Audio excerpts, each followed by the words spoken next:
So today we are discuss about causes of hyperbilirubinemia। तो किन किन कारणों से हमारे बॉडी में बिलीरुबिन का लेवल नॉर्मल से बहुत ज़्यादा हो जाता है, जिसको हम हाइपर बिलीरुबिनिया कहते हैं। तो आज हम इसके कॉजेस जानेंगे। ठीक है, तो ये कौन कौन से हाइपर बिलीरुबिनिया हो सकता है? कॉन्जुगेटेड हो सकता है और अनकॉन्जुगेटेड भी हो सकता है। अगर कॉन्जुगेटेड बिलीरुबिन, जो मैंने आपको बोला डायरेक्ट स्प्लीन से ब्लड सर्कुलेशन में आता है, वो बिलीरुबिन अगर ब्लड सर्कुलेशन में ज़्यादा हो जाता है तब हम उसको अनकॉन्जुगेटेड बिलीरुबिन कहते हैं। वही अनकॉन्जुगेटेड बिलीरुबिन जब portal vein and hepatic artery के थ्रू हेपाटोसाइट के अंदर एक ग्लूकोनिक एसिड होता है, उसके साथ बाइंड होता है, तब उसको हम क्या कहते हैं? Conjugated bilirubin. तो अगर अनकॉन्जुगेटेड का अमाउंट बढ़ जाता है तो उसको अनकॉन्जुगेटेड हाइपर बिलीरुबिनिया कहते हैं, और अगर कॉन्जुगेटेड बिलीरुबिन का अमाउंट बढ़ जाता है तो हम उसको कॉन्जुगेटेड हाइपर बिलीरुबिनिया कहते हैं। ठीक है, तो पहले हम जानेंगे अनकॉन्जुगेटेड हाइपर बिलीरुबिनिया का कॉजेस क्या क्या है। तो यहाँ पर लिखा हुआ है increased unconjugated bilirubinemia release to circulation. अगर आरबीसी सेल का ब्रेकडाउन क्या हो जा रहा है? इंक्रीज हो जा रहा है। अगर ज़्यादा मात्रा में आरबीसी सेल का ब्रेकडाउन होगा तो ज़्यादा मात्रा में बिलीरुबिन भी प्रोड्यूस होगा, और बिलीरुबिन स्प्लीन से ज़्यादा कहाँ पर आएगा? हमारे सिस्टेमिक सर्कुलेशन में आएगा। तो आरबीसी सेल का अगर ब्रेकडाउन, जिसको हम हीमोलाइसिस कहते हैं, अगर हीमोलाइसिस का अमाउंट बहुत ज़्यादा बढ़ जाता है तो क्या होता है? ज़्यादा मात्रा में बिलीरुबिन प्रोड्यूस होगा और अनकॉन्जुगेटेड बिलीरुबिन हमारे सिस्टेमिक सर्कुलेशन में इंक्रीज हो जाएगा, जिसके वजह से क्या होगा? Unconjugated hyper बिलीरुबिनिया।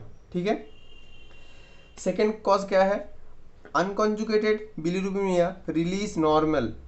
क्या हो रहा है? अगर अनकॉन्जुगेटेड बिलीरुबिन का जो नॉर्मल अमाउंट है वो ठीक ठाक ही रिलीज हो रहा है, आरबीसी सेल का जो ब्रेकडाउन का नॉर्मल अमाउंट है वैसे ही हो रहा है, यहाँ पर सर्कुलेशन में अनकॉन्जुगेटेड बिलीरुबिन का अमाउंट सेम है, लेकिन क्या है? But hepatic Uptake problem. ठीक है, मैंने आपको पिछले वीडियो में बोला था जब अनकॉन्जुगेटेड बिलीरुबिन सर्कुलेशन में आ जाता है तो उसके साथ क्या बाइंड करता है? Bilirubin binding protein. तो जब अनकॉन्जुगेटेड बिलीरुबिन बाइंडिंग प्रोटीन के साथ बाइंड होता है तब वो हेपाटिक आर्टरी और पोर्टल वेन के थ्रू जो लीवर के अंदर जाता है, और लीवर के अंदर जो हेपाटोसाइट सेल होता है उसके पास में क्या प्रेजेंट होता है? एक special type of receptor present होता है। ठीक है, तो जैसे ही वो बिलीरुबिन मॉलिक्यूल यहाँ पर आएगा तो वो रिसेप्टर क्या करेंगे? उस बिलीरुबिन मॉलिक्यूल को हेपाटोसाइट के अंदर ले आएंगे। तो अगर इस रिसेप्टर में कुछ प्रॉब्लम है, इसको हम कहते हैं हेपाटोसाइट अपटेक। अगर हेपाटोसाइट अपटेक में कुछ प्रॉब्लम है तो अनकॉन्जुगेटेड बिलीरुबिन फर्दर हेपाटोसाइट और यानी लीवर के अंदर नहीं जा पाएगा, जिसके वजह से क्या होगा? वो फर्दर बैकफ्लो होकर हमारे सिस्टेमिक सर्कुलेशन में आ जाएंगे, और क्या होगा? अनकॉन्जुगेटेड बिलीरुबिन का अमाउंट ज़्यादा हो जाएगा हमारे सिस्टेमिक सर्कुलेशन में, जिसके वजह से अनकॉन्जुगेटेड हाइपर बिलीरुबिनिया होगा। ठीक है, थर्ड कॉज क्या है? Unconjugated bilirubinemia release normal, hepatic uptake normal, problem of conjugation of bilirubin into endoplasmic reticulum. Bilirubin का अमाउंट नॉर्मल है अनकॉन्जुगेटेड बिलीरुबिन का, जो हेपाटोसाइट अपटेक है वो भी नॉर्मल है, लेकिन ये जो हेपाटोसाइट के अंदर अनकॉन्जुगेटेड बिलीरुबिन को जो कॉन्जुगेटेड में ट्रांसफर करता है, कौन कौन करता है? Gluconic acid. मैंने आपको पिछले वीडियो में ही बोला था, अगर वो किस में प्रेजेंट होता है? हेपाटोसाइट के एंडोप्लाज्मिक रेटिकुलम के अंदर। अगर एंडोप्लाज्मिक रेटिकुलम के अंदर ग्लूकोनिक एसिड रिलीजिंग में कुछ प्रॉब्लम आता है तो अनकॉन्जुगेटेड बिलीरुबिन कॉन्जुगेटेड बिलीरुबिन में प्रोड्यूस नहीं होगा। ठीक है, तो अगर प्रोड्यूस नहीं होगा तो अनकॉन्जुगेटेड बिलीरुबिन का अमाउंट हेपाटोसाइट के अंदर बहुत ज़्यादा हो जाएगा, और फर्दर वो कहाँ पर लीक होगा? तो फर्दर वो फिर से सर्कुलेशन में लीक हो जाएगा, फिर से वो बैक फ्लो करके हमारे सिस्टेमिक सर्कुलेशन में आ जाएगा, और अनकॉन्जुगेटेड बिलीरुबिन का अमाउंट फिर से हमारे सिस्टम में ज़्यादा हो जाएगा। ठीक है, तो ये 3 कारण थे अनकॉन्जुगेटेड हाइपर बिलीरुबिनिया का। ठीक है, सेकेंड हम आएंगे कॉन्जुगेटेड हाइपर बिलीरुबिनिया कैसे होता है। इसका भी 2 प्रॉब्लम है, 2 कॉजेस है। तो पहला क्या है? Problem of transport system. मैंने आपको क्या बोला था? हेपाटोसाइट के दो साइड होता है, एक होता है सिस्टेमिक सर्कुलेशन के वाला साइड और एक होता है बाइल कैनालिकुलाई का साइड। तो इस बाइल कैनालिकुलाई साइड में मैंने आपको बोला था कुछ स्पेशल ट्रांसपोर्टर प्रेजेंट होता है जो क्या करता है, कॉन्जुगेटेड बिलीरुबिन को हमारे बाइल कैनालिकुलाई सिस्टम में एंटर करता है, जिसके थ्रू वो जीआई ट्रैक्ट में आता है। तो अगर किसी भी कारण इस ट्रांसपोर्टर में कुछ प्रॉब्लम आ जाता है तो जो कॉन्जुगेटेड बिलीरुबिन है वो फर्दर हमारे बाइल कैनालिकुलाई में रिलीज नहीं हो पाएंगे। तो क्या होगा, कॉन्जुगेटेड बिलीरुबिन यहाँ पर एक्यूमुलेट होंगे और वो फिर से बैक फ्लो करके ब्लड में जाके हमारे सिस्टेमिक सर्कुलेशन में आ जाएगा। लेकिन इस टाइम बिलीरुबिन अनकॉन्जुगेटेड से कॉन्जुगेटेड हो चुका है, लेकिन इस पर क्या होगा, अनकॉन्जुगेटेड बिलीरुबिन नहीं, जब ये बैक फ्लो करके आएगा तब ओनली कॉन्जुगेटेड बिलीरुबिन का अमाउंट हमारे ब्लड में ज़्यादा हो जाएगा। ठीक है। Second condition, obstruction of hepatic artery outflow. समझ लीजिए अगर इस पूरा बाइल कैनालिकुलाई जो सिस्टम है यहाँ पर कहीं भी कोई ऑब्स्ट्रक्शन आ जाता है, ठीक है, समझ लीजिए यहाँ पर कोई ऑब्स्ट्रक्शन आ गया, समझ लीजिए यहाँ पर कोई ऑब्स्ट्रक्शन आ गया, समझ लीजिए यहाँ पर कोई ऑब्स्ट्रक्शन आ गया, अगर किसी भी कारण से बाइल कैनालिकुलाई सिस्टम में कहीं भी कोई ऑब्स्ट्रक्शन आ जाता है तो क्या हो रहा है, कंजुगेटेड बिलीरुबिन रिलीज तो हो रहा है कैनालिकुलाई सिस्टम में, लेकिन उस ऑब्स्ट्रक्शन के थ्रू वो कॉन्जुगेटेड बिलीरुबिन फर्दर आगे नहीं जा पा रहा, वो यहाँ पर एक्यूमुलेट हो जा रहा है। बहुत सारे ऐसे कॉन्जुगेटेड बिलीरुबिन यहाँ पर जमा होके ये फर्दर फिर से हमारे ब्लड में रिलीज होगा। ये भी अनकॉन्जुगेटेड बिलीरुबिन नहीं है, ये कॉन्जुगेटेड बिलीरुबिन है, और फिर से क्या होगा, हमारे कॉन्जुगेटेड बिलीरुबिन का अमाउंट हमारे ब्लड में नॉर्मल से ज़्यादा हो जाएगा, जिसको हम कहेंगे कॉन्जुगेटेड हाइपर बिलीरुबिनीमिया। ठीक है। और एक कारण है, लीवर ठीक से काम कर रहा है या नहीं। ये आपको कैसे पता चलेगा, अगर आपका लीवर सही से काम कर रहा है तो आपका लीवर सर्कुलेशन में ओनली 6 mg बिलीरुबिन को ही अलाउ करेगा।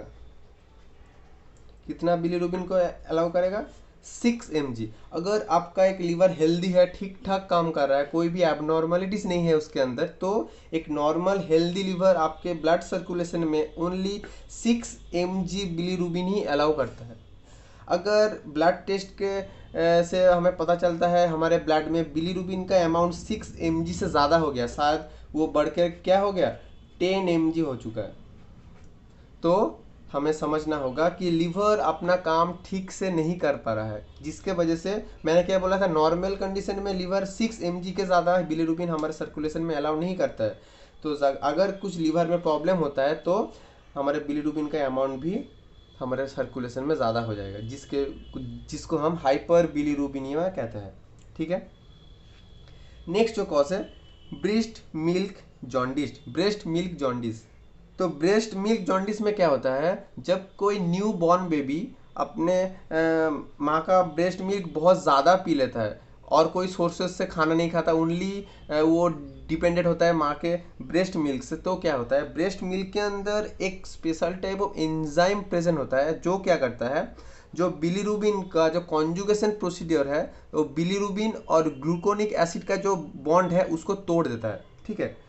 अगर कोई भी न्यू बॉर्न बेबी बहुत ज़्यादा मात्रा में बहुत देर तक, समझ लीजिए 8 महीने 1 साल तक कंटिन्यू ओनली ब्रेस्ट मिल्क के भरोसे ही जी रहा है और कुछ अलग सोर्सेस से वो खाना नहीं खा रहा है, तो क्या होगा, ब्रेस्ट मिल्क में एक एंजाइम होता है जो क्या करता है, बिलीरुबिन और ग्लूकोनिक एसिड का जो कॉन्जुगेशन जो बॉन्ड है उसको तोड़ देता है।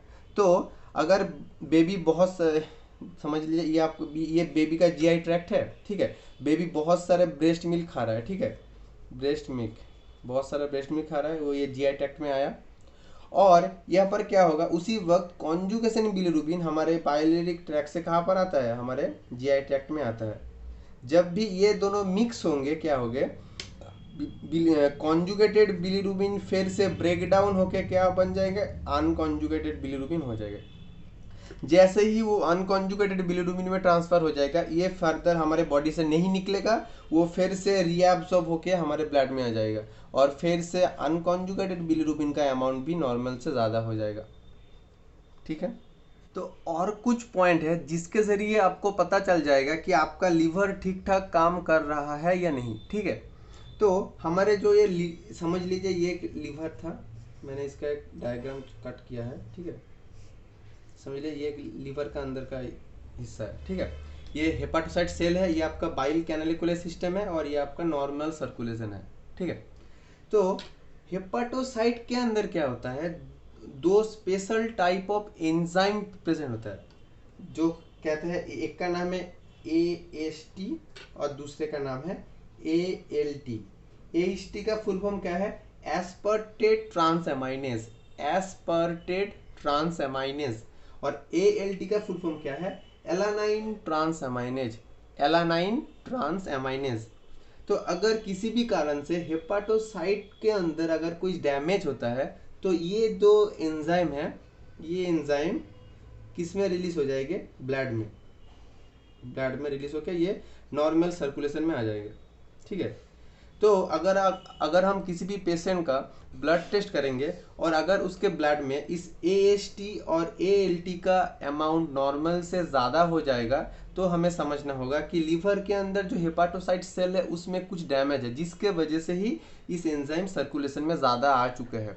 ये कब रिलीज होता है, जब भी लिवर के अंदर कोई डैमेज होता है, कोई भी सेल डैमेज, कोई सेल डेथ, नेक्रोसिस होता है, तभी क्या होता है, ये AST और ALT रिलीज होता है ब्लड में। तो अगर हम ब्लड टेस्ट करेंगे और ब्लड में ये दोनों एंजाइम का अमाउंट नॉर्मल से ज़्यादा मिलता है तो हमें समझना होगा कि हमारा लीवर डैमेज है या सही से वो काम नहीं कर पा रहा है। ठीक है, और हमारे जो बाइल कैनालिकुलर सिस्टम है इसमें भी हमको बहुत सारे कुछ एंजाइम दिखेंगे जो प्रेजेंट होता है, जिसका मैं नाम एक जो हमें 3 टाइप का एंजाइम हमको दिखेगा। कहाँ पर, हमारे बाइल कैनालिकुलर सिस्टम में। एक को हम कहते हैं ASAP, इसको एक को हम कहते हैं GGT, एक को हम कहते हैं 5NT। ठीक है, तो ASAP का जो फुल फॉर्म है वो है serum alkaline phosphate, serum alkaline phosphate. GGT का क्या फुल फॉर्म है, gamma glutamyl transferase, gamma glutamyl transferase. And जो 5NT है वो है 5 न्यूक्लियोटाइडेज, 5 न्यूक्लियोटाइडेज। ये तीनों एंजाइम कहाँ पर प्रेजेंट होता है, हमारे बाइल कैनालिकुलर सिस्टम में प्रेजेंट होता है। अगर किसी भी कारण से बाइल फ्लो में अगर कहाँ पर भी ऑब्स्ट्रक्शन दिखा, मैंने बोला ना आपको यहाँ पर ऑब्स्ट्रक्शन हो गया, यहाँ पर ऑब्स्ट्रक्शन हो गया या यहाँ पर ऑब्स्ट्रक्शन हो गया, तब क्या होगा, ऑब्स्ट्रक्शन हो गया तो बाइल भी यहाँ पर जमा होगा। बाइल के जब बाइल ब्लड में आउट बैक फ्लो करेगा, बाइल के साथ ही ये तीनों एंजाइम भी हमें हमारे सिस्टमिक सर्कुलेशन में आते हुए दिखेंगे।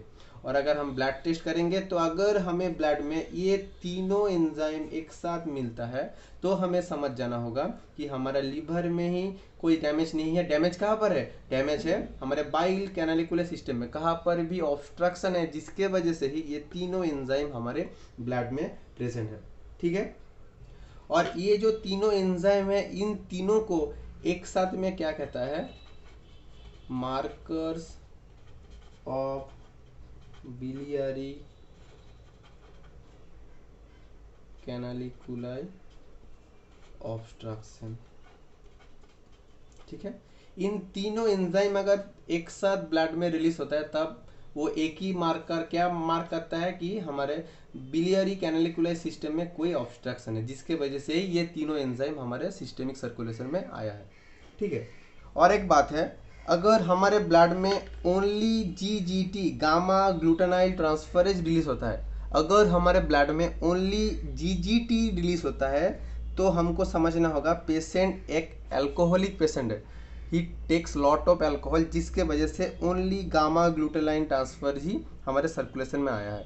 लेकिन अगर तीनों एंजाइम हमें एक साथ दिखने को मिले तो इस हो सकता है कि हमारे बाइल कैनालिकुलर सिस्टम में कोई ऑब्स्ट्रक्शन है। लेकिन अगर सिर्फ हमें ब्लड सर्कुलेशन में ओनली गामा ग्लूटानाइल ट्रांसफरेज ही दिखे तो हमें समझना होगा कि जो पेशेंट है वो पेशेंट अल्कोहलिक है, उसने बहुत दिनों से बहुत ज़्यादा अल्कोहल पिया है, जिसके वजह से ये ऑब्स्ट्रक्शन हुआ है और लीवर भी डैमेज हो सकता है इसके वजह से। ठीक है, और एक कंडीशन, अगर AST और ALT, मैंने क्या बोला, जब हेपाटोसाइट में कोई डैमेज होगा तो ये दोनों एंजाइम हमारे ब्लड में रिलीज होगा। ठीक है। तो अगर AST लेवल का जो अमाउंट है वो ALT से 10 टाइम इंक्रीज हो जा रहा है, ठीक है, मैं आपको यहाँ पर बताऊँ, AST लेवल इंक्रीज 10 टाइम और ALT का भी, लेकिन इसके हिसाब से कंपेयर करने पर इसका लेवल 10 टाइम इंक्रीज हुआ, तो हमें पक्का समझना होगा कि पेशेंट का लीवर डैमेज हुआ है मेनली अल्कोहल से। अगर दोनों एंजाइम ही रिलीज हो रहा है, दोनों का ही अमाउंट इंक्रीज हो चुका है, लेकिन अगर ALT के हिसाब से AST का जो इंक्रीज अमाउंट है वो 10 टाइम ज़्यादा है, तो हमें समझना होगा कि जो पेशेंट है उसका लीवर डैमेज का जो कारण है वो मेनली अल्कोहल ही है। वो बहुत ज़्यादा अल्कोहल इंटेक करता है जिसके वजह से ही उसका लीवर डैमेज हो चुका है। और अगर हमारा लीवर डैमेज हो चुका है तो लीवर वो बाइल को, जो अनकॉन्जुगेटेड बिलीरुबिन है, उसको कंजुगेशन में नहीं, वो कंजुगेशन प्रोसीजर कंप्लीट नहीं कर पाएगा और कंजुगेटेड बिलीरुबिन हमारे बॉडी से बाहर नहीं निकल पाएगा और हमारे पूरे बॉडी में क्या होगा, बिलीरुबिन का मात्रा बहुत नॉर्मल से ज़्यादा हो जाएगा और हाइपर बिलीरुबिनिया दिखाएगा और जॉन्डिस और भी बहुत सारे जो कॉजेस हैं, जो भी बहुत डिजीज़ है वो हमको दिखेंगे। ठीक है।